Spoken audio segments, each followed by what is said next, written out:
here is the kit or the equipment or tool which I'm going to be using on the Mazda. So this is the cleaning fluid, goes into the bottle, gets sprayed. I'm going to use the hole for the pressure sensor with this probe, and also I'm going to for the temperature sensor I'm going to use this probe for where the temperature sensor goes to the DPF filter, and then this one, the line, the hose I'm going to use on the pressure sensor.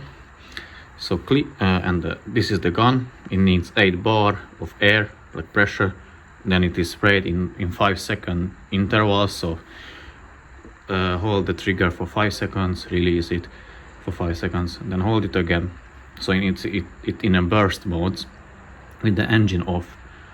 Then leave it for like 15 minutes just to have it like acting or dissolving the soot in the DPF.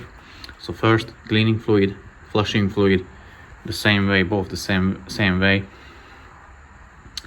and then take the car for a test drive and try to do a regen or a forced regen, and then check the numbers.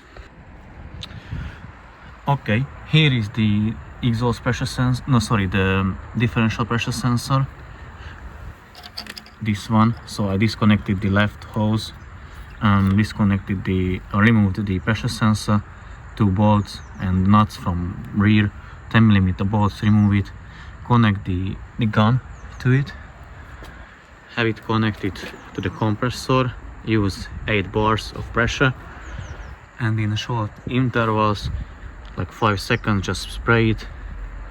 Once you spray the entire bottle there, use the purge fluid the same way, and then I'll show you what to do.